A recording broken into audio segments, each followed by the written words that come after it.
Hi, I'm Dr. Rhonda Paz, and I'm the Senior Vice President of Research Operations for GuideStar Clinical Trials Management.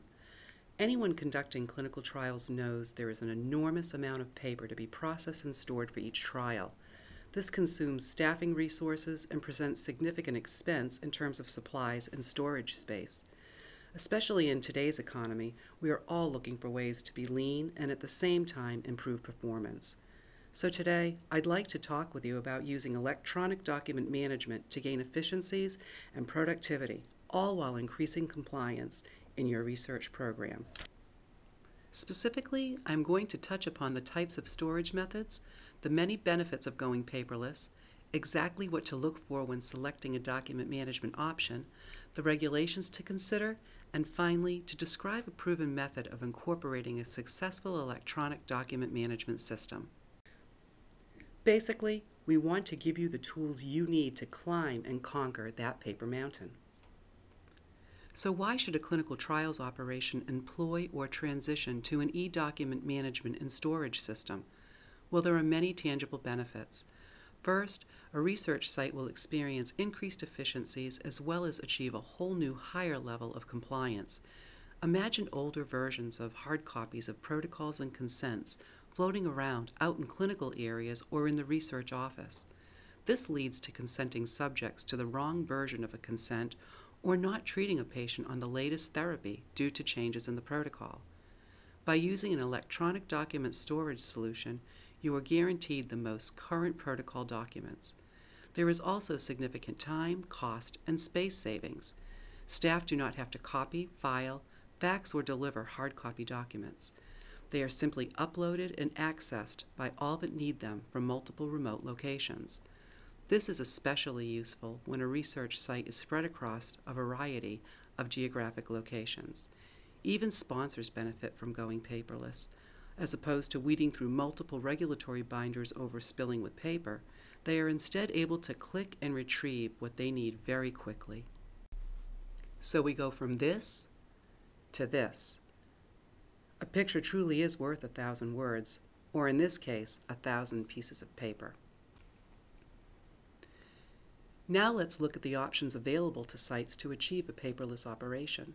There are a number of document management solutions from a vast array of software programs on the market to the use of drives such as external drives, USB drives, or native hard drives. This does not have to be an expensive venture.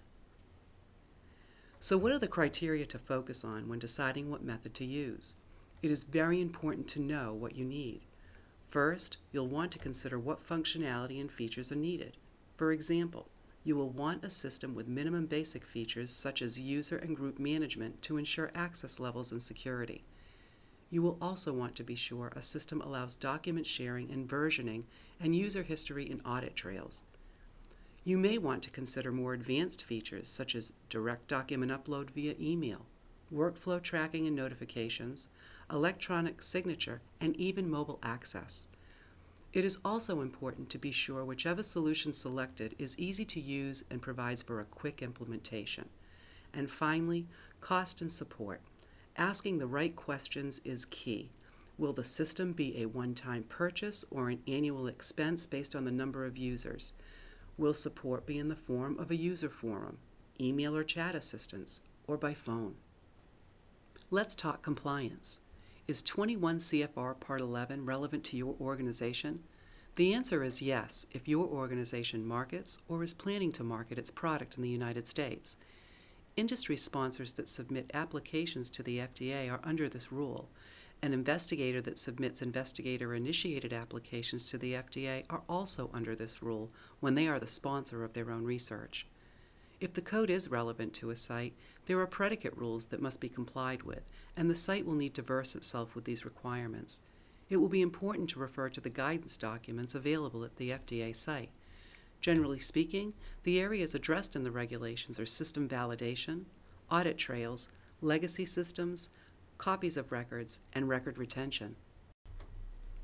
Now that we've covered the foundational pieces of selecting an e-document management system, let's talk about the process for actually implementing the system. The first step is to gather a small relevant group to evaluate the system options.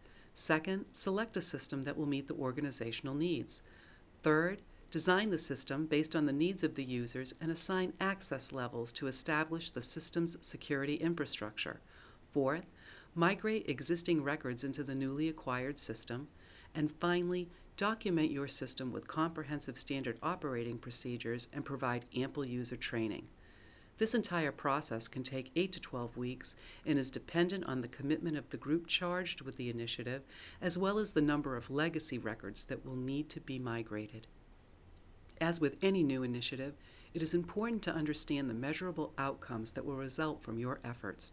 Based on a study conducted by GuideStar, we determined that employing an electronic document management system saves, on average, 4 3/4 hours of staff time monthly per study, resulting in close to a week and a half of time savings annually.